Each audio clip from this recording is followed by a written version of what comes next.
A paz do Senhor Jesus esteja na sua vida. Seja muito bem-vindo ao canal da Faeste Academia, uma escola de educação teológica aqui do estado de Santa Catarina, no Brasil. Eu sou o pastor Reginaldo de Souza e nesta videoaula apresentaremos subsídios para a lição de número 13 do primeiro trimestre de 2024 da EBD, Escola Bíblica Dominical, revista da CPAD para adultos, que tem como título O Poder de Deus na Missão.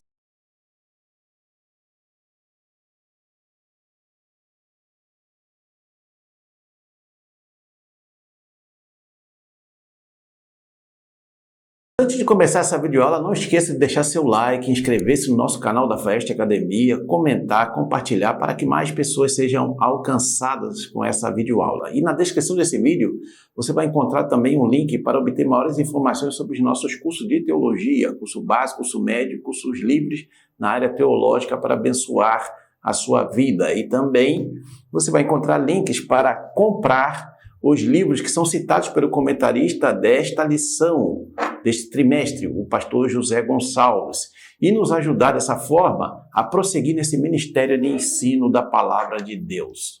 O texto áureo diz assim: Mas recebereis a virtude do Espírito Santo que há de vir sobre vós, e ser-me-eis testemunhas tanto em Jerusalém, como em toda a Judéia e Samaria, e até aos confins da terra. Livro de Atos dos Apóstolos, capítulo 1, versículo 8.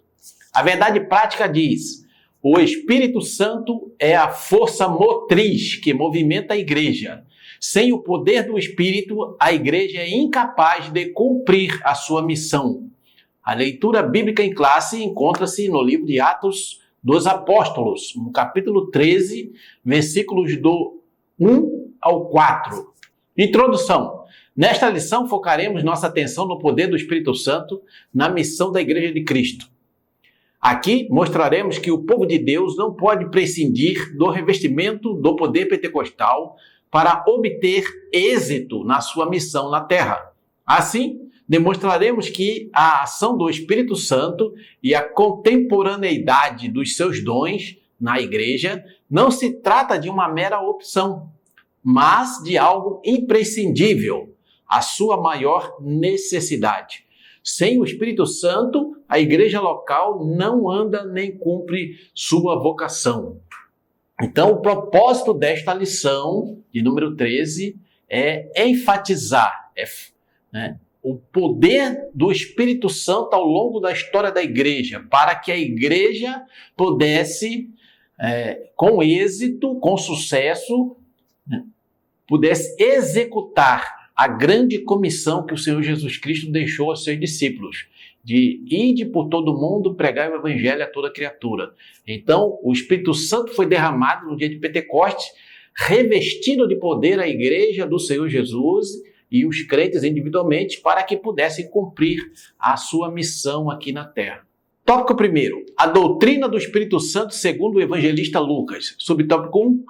Um ensino revelado nos escritos de Lucas. Tanto o Evangelho quanto o livro de Atos, ambos escritos por Lucas, revelam o ministério do Espírito Santo na vida de Jesus e da primeira igreja como uma necessidade imperiosa. O evangelista mostra que sem a ação do Espírito no ministério de Jesus e na vida da igreja, os cristãos não estariam qualificados para ser testemunhas do Senhor. Essa promessa estava associada ao revestimento do poder do Espírito, conforme descrito nas palavras de Jesus, como o poder do alto, Lucas 24, 49. Então, esse ensino de que o Espírito Santo ia revestir de poder a igreja para executar a sua missão aqui na terra, que é pregar o evangelho a toda criatura, é um ensino que está revelado claramente nos escritos do médico Lucas, do médico amado chamado Lucas. Tanto o evangelho que leva o nome dele, o evangelho segundo Lucas, como também o livro de Atos Apóstolos, ambos foram escritos por Lucas. E ali você vê claramente revelado sobre esse ministério do Espírito Santo, tanto na vida de Jesus ali quando foi batizado por João Batista e saiu das águas, o Espírito Santo desceu em forma de pomba sobre ele, capacitando o Senhor Jesus para a obra que ele tinha a realizar, né, na sua encarnação. Ou seja, Jesus também mostrou claramente que o Espírito Santo operava na vida dele. E também, no dia de Pentecostes, o Espírito Santo foi derramado sobre a igreja, né? E ali aqueles discípulos que outrora eram discípulos tímidos e acovardados, com medo das autoridades judaicas, se levantaram no poder do Espírito Santo e pregaram com destemor, com ousadia, o evangelho de salvação em Jesus Cristo. Então, é um ensino que está claramente revelado nas escrituras neotestamentárias, ou seja, do Novo Testamento. Subtópico 2. O enchimento do Espírito como experiência necessária. O Senhor Jesus só começou o seu ministério depois de ser cheio do Espírito Santo. Lucas 3, 21 e 22. Nosso Senhor fez a obra de Deus e a fez no poder do Espírito Santo. Ele foi capacitado pelo Espírito Santo e dependeu dele para exercer o ministério. Da mesma forma, a igreja só deveria iniciar o trabalho missionário quando fosse revestida desse mesmo poder. Por isso, podemos afirmar que, no contexto literário de Lucas, especialmente no livro de Atos dos Apóstolos, o Espírito Santo aparece como uma necessidade, não como uma opção. Então, veja que o comentarista está dizendo, né, que o Senhor Jesus começou o ministério dele cheio do Espírito Santo, né, o Espírito Santo capacitando o Senhor, porque Jesus, ele, né, era 100% Deus, 100% homem.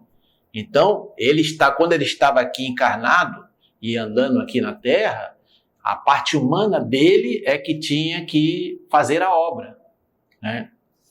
Ele não perdeu, obviamente, a sua divindade, mas, né, ele se esvaziou. Está escrito lá na carta de Paulo aos Filipenses. Ele se esvaziou, né, e veio a este mundo, e ali a sua parte humana precisava dessa capacitação do Espírito Santo para poder fazer a obra que ele tinha que fazer aqui na Terra.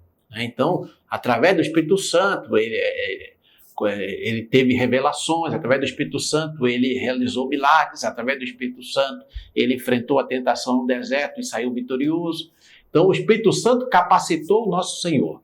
E também a igreja ali do início era uma igreja que estava acuada, com medo, com receio das autoridades judaicas. Mas no dia que o poder do Espírito Santo desceu sobre eles, ali no dia de Pentecostes, né, a igreja se levantou, proclamou o evangelho, se expandiu, se espalhou pelo mundo todo conhecido naquela época, né? Então, muito mais do que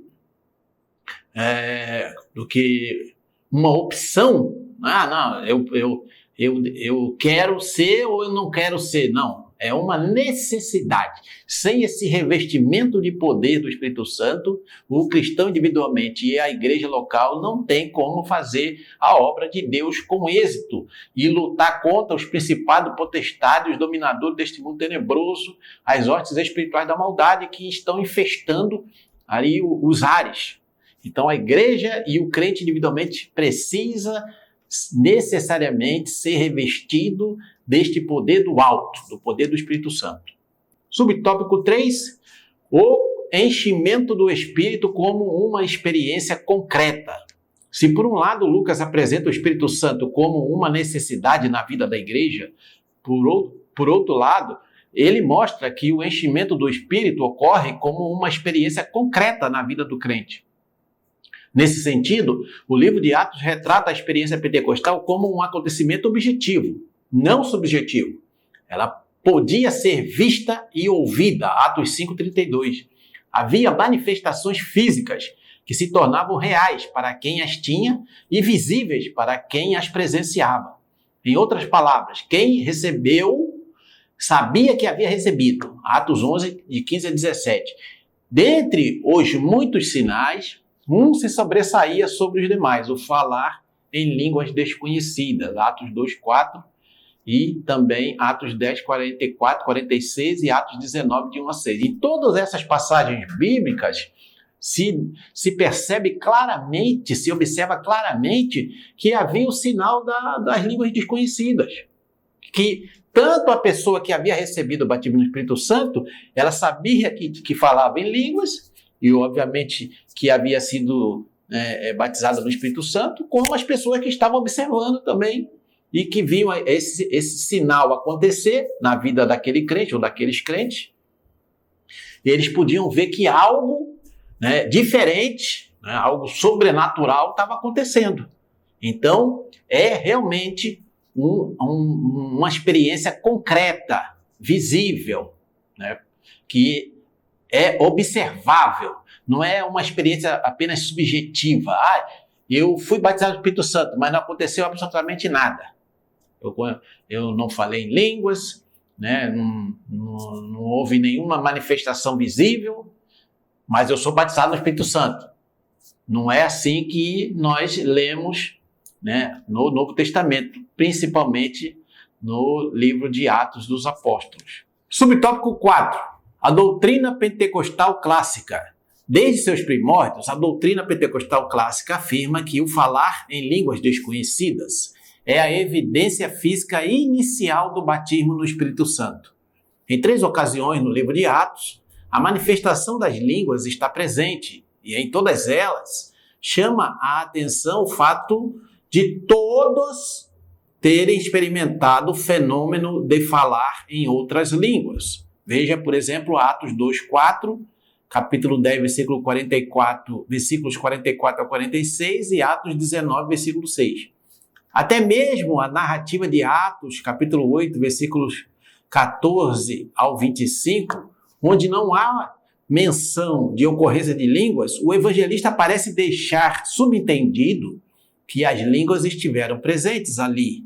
Atos 8:18 e conferir Atos 9:17. Assim, estudiosos dos livros de Lucas reconhecem que o uso que o evangelista faz das expressões batismo no Espírito Santo ou ser cheio do Espírito Santo em Atos tem a ver com a experiência do derramamento do Santo Espírito, acompanhada de línguas desconhecidas como evidência inicial. Então, na doutrina pentecostal espousada, defendida pelas Assembleias de Deus, desde o seu início, o batismo no Espírito Santo tem como evidência inicial o falar em línguas. Então, isso aí é uma doutrina que os professores das Assembleias de Deus precisam ensinar que o texto bíblico, conforme esses versículos, essas passagens de Atos dos Apóstolos aí que eu citei, todas elas mostram que no momento em que aqueles crentes receberam o batismo do Espírito Santo, eles falaram em línguas desconhecidas para ele e muitas vezes desconhecidas para os que estavam ouvindo. Na primeira manifestação do dia de Pentecostes, eles falaram em línguas que para eles não era conhecida, que eles nunca tinham estudado, mas que havia uma pessoa de um país remoto que estava ali em Jerusalém para ali cumprir o seu culto, sua adoração, e ele acabou reconhecendo que era a língua daquela nação distante de onde ele vinha. No entanto, o apóstolo Paulo vai falar lá nos capítulos 12 e 14 de 1 Coríntios sobre línguas desconhecidas que ninguém sabe se é uma língua humana ou se é uma língua dada pelo próprio Espírito Santo. Ou seja, resumo de tudo isso que foi falado. A doutrina pentecostal defendida pela Assembleia de Deus é de que o batismo no Espírito Santo tem como evidência inicial o falar em línguas, desconhecidas, em outras línguas. Então, esse é um ponto doutrinário que precisa ser enfatizado e ensinado. Que as Assembleias de Deus reconhecem na sua declaração de fé oficial, que foi publicada ali pela CPAD. Tópico 2, o Espírito Santo capacitando as testemunhas. Subtópico 1, capacitando as testemunhas. No livro de Atos, é possível perceber o ensino da capacitação do Espírito Santo sob diferentes perspectivas. Primeiramente, o Espírito Santo capacitando líderes para o desempenho da obra de Deus. Veja Atos capítulo 4, versículo 33. Vemos Pedro sendo cheio do Espírito Santo, quando foi confrontado pelos sacerdotes. Atos 4, 8. Paulo, quando é cheio do Espírito Santo para resistir a Elimas, o mágico. Atos 13, 9. Depois, vemos também que não eram só os que faziam parte do colégio apostólico que eram cheios do Espírito. Pessoas comuns também eram revestidas de poder do alto. Na verdade, o que se observa em Lucas é que o revestimento do Espírito veio sobre toda a carne. Atos 2,17. Então, esse revestimento de poder, que é mostrado ali no livro de Atos dos Apóstolos, pelo evangelista Lucas, é para todos os crentes, todos os que creem em Jesus Cristo e o recebem como Senhor e Salvador de sua vida e nascem de novo. E esses estão aptos para receber o revestimento de poder dado pelo Espírito Santo. Mas ele precisa buscar. Muitas vezes a pessoa, na experiência da Assembleia de Deus, às vezes a pessoa entrega a vida para Jesus ali no momento que ele manifesta ali que quer aceitar a Jesus como Senhor e Salvador de sua vida, ele já recebe o batismo no Espírito Santo. Né? Já tem outras experiências de pessoas sendo batizadas até mesmo antes de tomar uma decisão ali publicamente, porque ela já podia no seu coração já ter aceitado a Cristo, mas ainda publicamente ainda não tinha manifestado esse interesse. E ela recebeu o batismo no Espírito Santo. E a maioria só recebe posteriormente a conversão, né? E muitas vezes tem que se buscar esse batismo, mas ele está disponível para todo o corpo de Cristo. Todos os que creem em Cristo podem receber esse batismo no Espírito Santo, esse revestimento de poder para ser uma testemunha ousada, intrépida do Evangelho de nosso Senhor e Salvador Jesus Cristo. Subtópico 2. Pessoas simples capacitadas pelo Espírito. Vemos isso claramente quando Ananias, até então, um ilustre desconhecido, é convocado por Deus para impor as mãos naquele que seria o maior apóstolo de todos os tempos, Paulo. Atos 19, versículos 10 e 11. Estevão e Filipe, que haviam sido escolhidos para servirem às mesas, ou seja, eram diáconos, faziam sinais e prodígios. Atos capítulo 6, versículo 8. E também Atos capítulo 8, versículo 6. Fica patente que Deus não tinha uma classe privilegiada para fazer a sua obra. Ou seja, conforme já foi explicitado aqui no subtópico anterior, né? Qualquer cristão convertido, nascido de novo, está apto para receber o batismo no Espírito Santo, o revestimento de poder para ser testemunha do Senhor Jesus Cristo aqui na Terra. Né? E aqui nesse subtópico, o comentarista ele vai citar aqui 3 nomes de Ananias, aquele que foi ali orar pelo apóstolo Paulo, quando ele teve a experiência no caminho para Damasco, ali na cidade de Damasco, quando Paulo estava ali, cego, e ele havia perdido a visão, e Ananias foi até ele e orou por ele.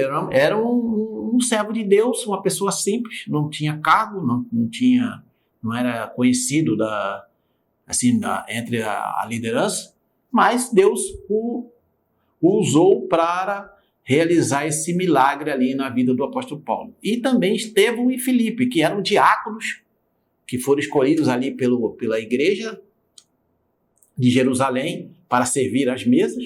Eram pessoas, digamos assim, que estavam no início da sua caminhada ministerial. E, no entanto, diz a palavra de Deus que eles eram usados para a realização de sinais e prodígios naquele período. Isso mostra o quê? Que Deus não tem uma classe privilegiada, não é apenas uma cúpula, pessoas que estão na alta liderança é que podem ser cheios do Espírito Santo e realizar os sinais, os prodígios e as maravilhas que Deus opera através de todos aqueles que se colocam humildemente à sua disposição e recebem o poder do Espírito Santo em suas vidas.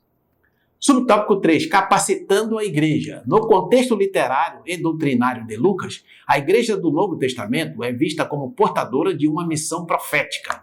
Nela, há um ministério profético de todos os crentes, Atos 2,17. Conforme o contexto de Atos, o testemunho não é apenas individual, como mostrado nesta lição, mas também de toda a igreja descrita em Atos.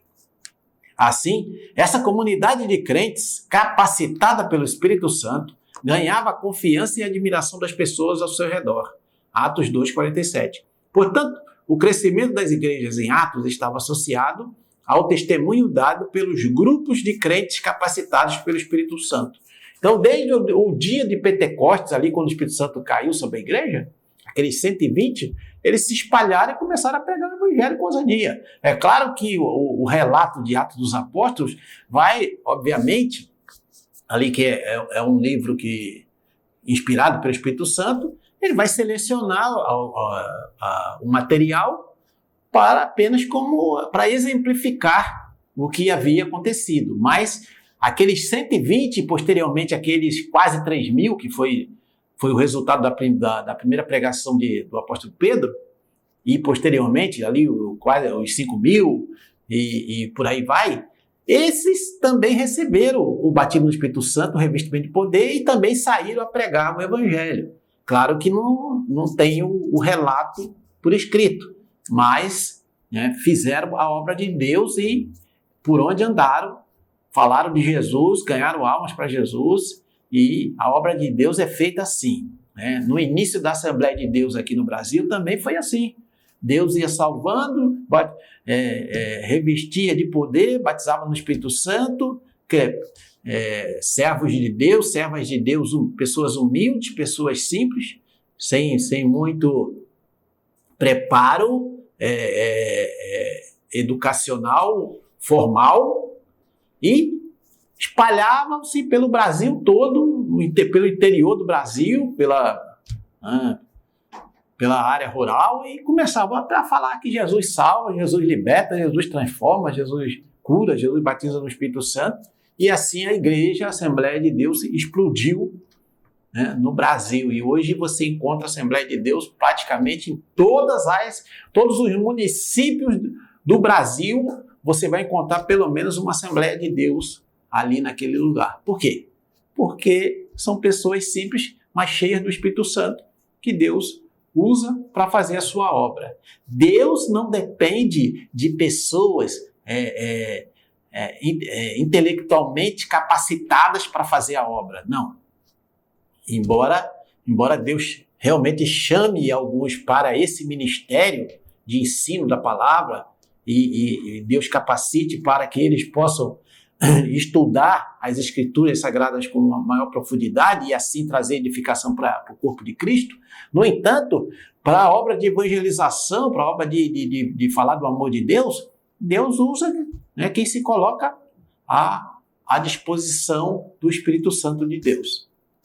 Se você quer aprender mais sobre a palavra de Deus, na descrição desse vídeo você vai encontrar o link para obter maiores informações sobre os nossos cursos de teologia da FAEST Academia, uma instituição teológica com mais de 15 anos de experiência aqui no estado de Santa Catarina, no Brasil. Ao finalizar essa videoaula, passe lá e aproveite a oportunidade de estudar teologia com quem entende do assunto, com quem tem experiência. Isso tudo por um preço super acessível. Todos os nossos cursos têm certificação reconhecida por convenções de igrejas evangélicas espalhadas por todo o Brasil. Tópico 3. O Espírito Santo como fonte geradora de missões. Subtópico 1. O envio missionário. O capítulo 13 do livro de Atos narra o envio dos primeiros missionários da igreja em Antioquia. O que chama a atenção nessa narrativa é a participação ativa do Espírito Santo no envio missionário. Nesse texto, Lucas menciona que havia alguns profetas na igreja que estavam em Antioquia. Capítulo 13, versículo 1.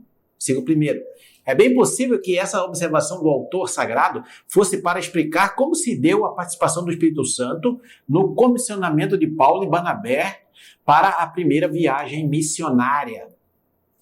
Lucas mostra que, por intermédio dos dons do Espírito, os dois obreiros foram separados para uma grande obra de maneira clara e audível.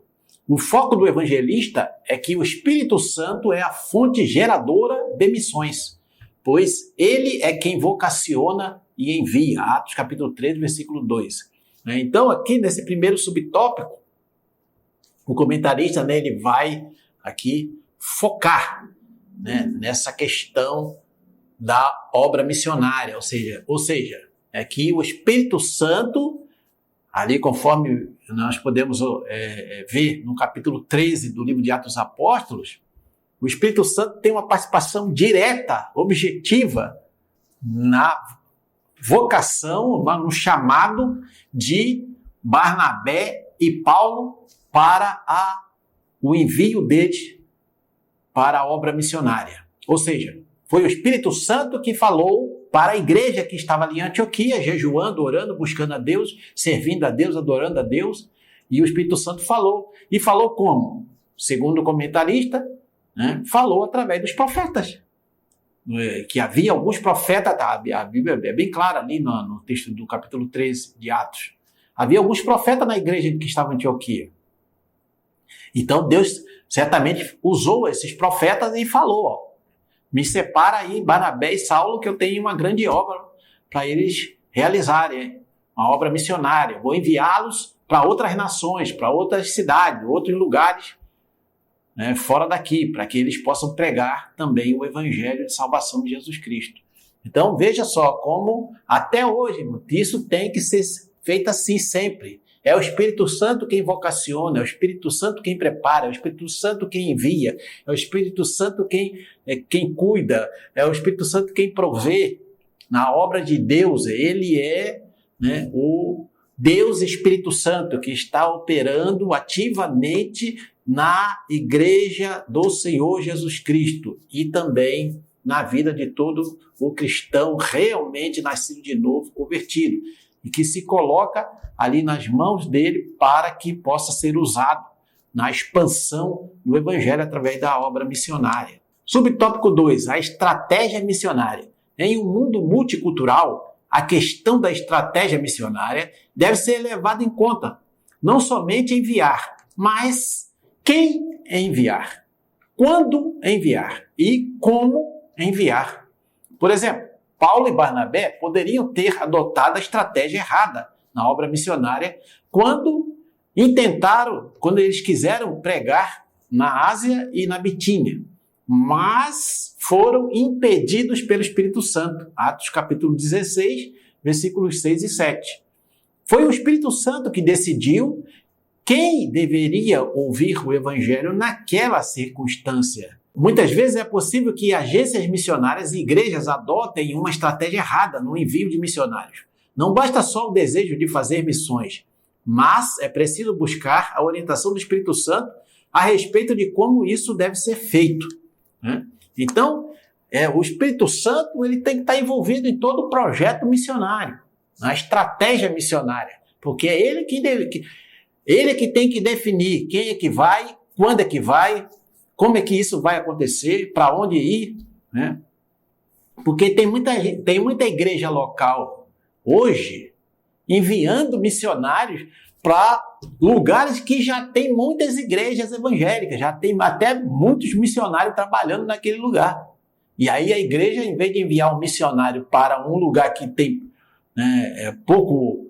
pouca difusão do evangelho, envia para um país ou para uma cidade que já tem muitas outras igrejas, muitos outros obreiros trabalhando ali naquele local. Isso é falta de estratégia. Agora, quem realmente sabe onde há uma necessidade real e objetiva no mundo é o Espírito Santo. Então, a liderança da igreja, a igreja como local como um todo, precisa buscar a Deus em oração, em jejum, em consagração, para que o Espírito Santo possa orientar, né, a melhor estratégia missionária para aquela igreja local. Então, você veja que aqui o comentarista até cita, né, que o apóstolo Paulo e Barnabé queriam pregar na Ásia e na Bitínia, mas o Espírito Santo impediu eles, né? Eles queriam ir mais para o Oriente, mas o Espírito Santo, né, levou eles, conduziu eles mais para o Ocidente. Então foi depois que eles foram ali para Macedônia e começaram a pregar o evangelho também ali na Europa, né? No continente europeu. Então veja só, que é o Espírito Santo que determina. Isso não quer dizer que lá na Ásia e na Bitínia ficaram sem evangelização. Certamente o Espírito Santo enviou para ali outros missionários, né? Que obviamente não está descrito na Escritura Sagrada, mas certamente o Espírito Santo estava cuidando da evangelização no mundo inteiro, como ele faz até os dias atuais.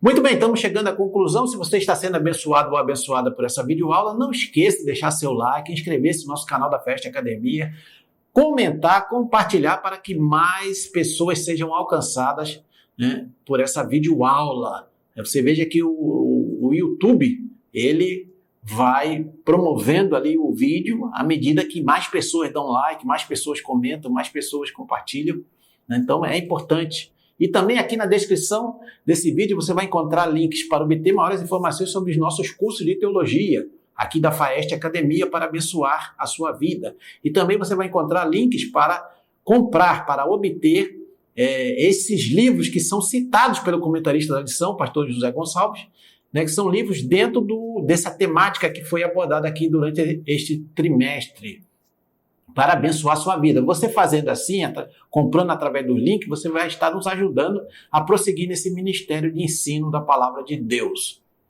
Muito bem, encerramos esta lição e, consequentemente, este trimestre, o primeiro trimestre de 2024, mostrando que o Pentecostes faz toda a diferença no cumprimento da vocação missionária da igreja. Sem a ação do Espírito Santo, a igreja local está desabilitada para cumprir sua missão.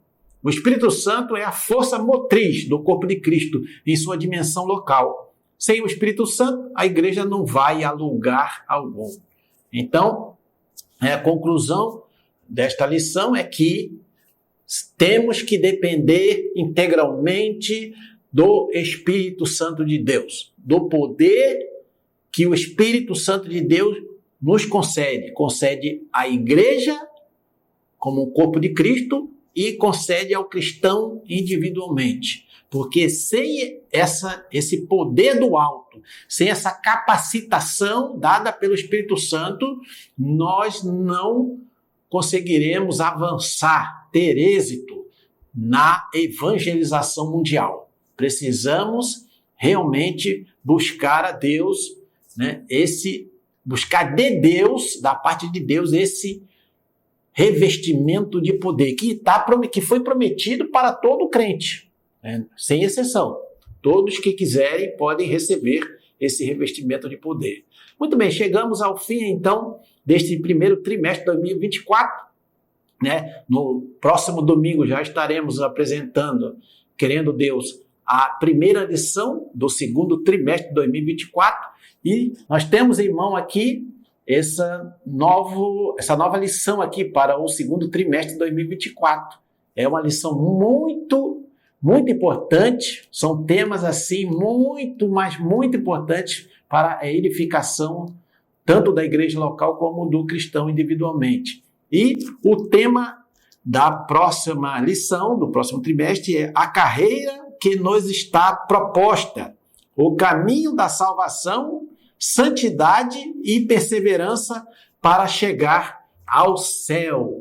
E o comentarista é o pastor Osiel Gomes. Osiel Gomes é um comentarista já bem conhecido aqui das revistas das edições bíblicas da CPAD.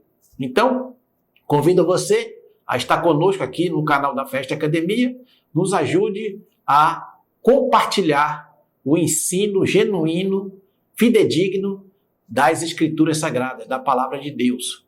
Deus abençoe os seus estudos e nos encontramos na próxima videoaula, querendo Deus.